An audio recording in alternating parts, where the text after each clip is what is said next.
Bom, vamos lá. A minha pergunta é a seguinte. Conn e Goodman, você foi professor de inglês durante alguns anos, vários anos, em uma escola secundária na Inglaterra, em Londres.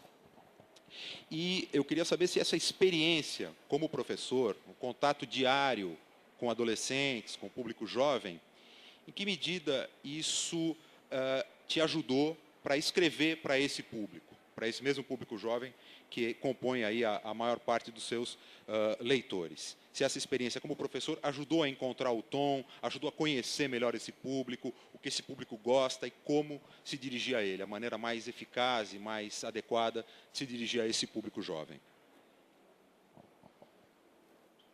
Yes, in a word.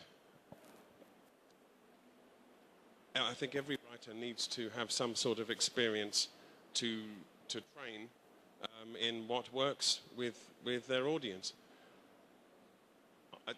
I almost never set out to write for adults or for children.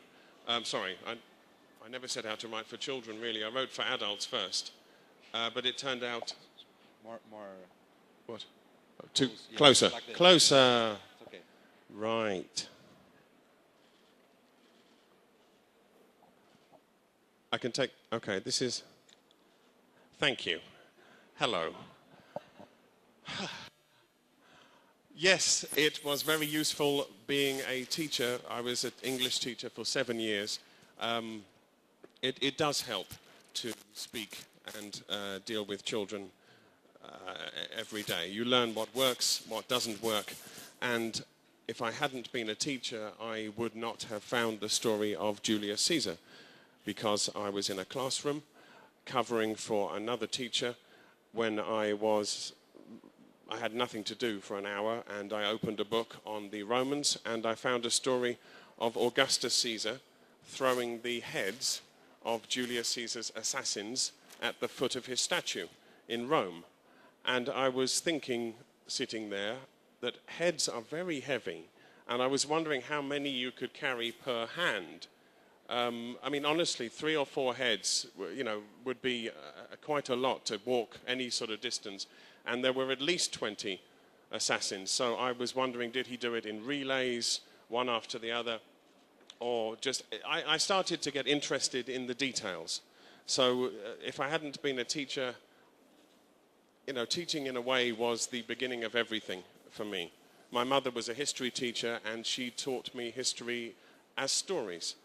She always said that people haven't changed in the last 2,000 or 3,000 years. They're exactly like us, exactly as the people you see here today, but they were put in impossible, difficult, extraordinary situations. And just like us, they either succeeded or failed. So I've always known that history is a collection of good stories. The bad bits, the boring bits, usually don't get written down. So it's something I've always loved. I'll stop at that point. I should put this back up, right. Okay. You can cut the sound here. You put in off position, no, the little box. Yes. Like this, off, on. Okay? Vamos abrir para as perguntas aí do público. Quem quer fazer alguma pergunta para ele?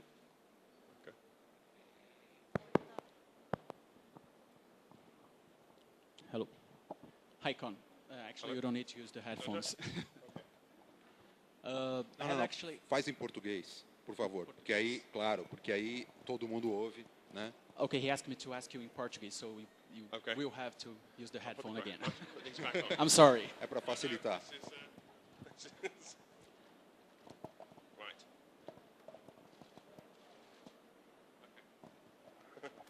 Duas perguntas, na verdade. Eu sei que o quarto livro está sendo lançado agora no final do ano nos Estados Unidos, da série O Conquistador. Eu quero saber se o quarto vai ser o último, até quantos você acha que vai ser necessário para finalizar a saga do Genghis Khan. E a segunda é sobre a história em si. Eu sei que você foi para a Mongólia na hora de fazer a sua pesquisa para escrever o livro. E eu notei que nos livros você fala, a religião deles é muito, entre aspas, aí, simples. Eles falam apenas de um pai do céu E eu gostaria de saber se realmente é tão simples assim a religião deles, se você teve um contato maior com isso na sua ida para a Mongólia.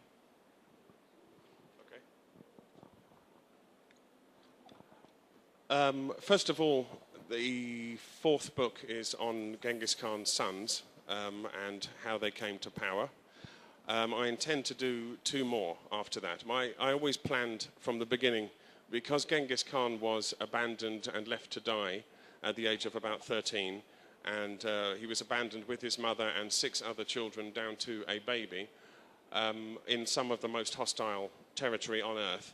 Going from that point to his grandson Kublai Khan becoming the Emperor of China was the story arc that I always wanted to cover. As for religion, I never made a big thing out of it in the books, because I was aware that Genghis Khan was actually, and it isn't very well known, he was fairly tolerant of other religions, whether you were Christian or Islamic or whatever he came across. So I assumed, I think to some extent, that he was not particularly religious himself. There is only one incident, I think, from his life where he had suffered a tragedy and he went to the top of a mountain and prayed to Tengri, the Sky Father, or Father of the Blue Sky, which is a heavenly father type figure, and the Earth Mother being the sister of that, up and down. But it didn't seem to play a huge role in the life of Genghis Khan, so I didn't make too much of it. I hope that answers both questions. Okay, good.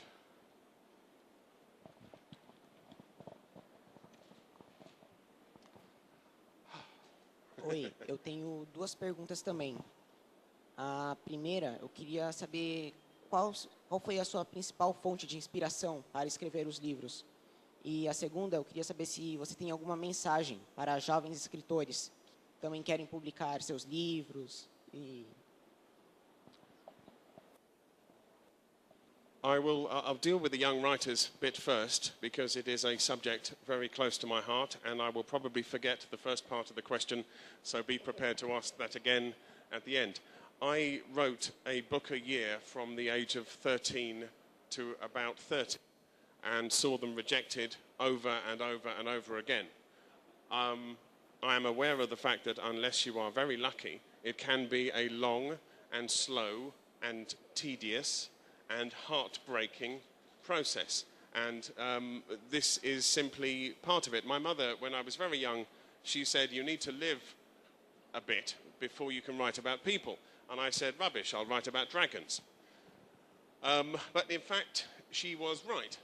You do need to know interesting characters. I have always thought that I was lucky because I grew up with a sociopath. I'm not sure if the word will translate, but it is a man or a boy without guilt of any kind, which means no matter what happens, how bad things are in one day, the following day he will wake up and eat a hearty breakfast and feel no guilt or shame.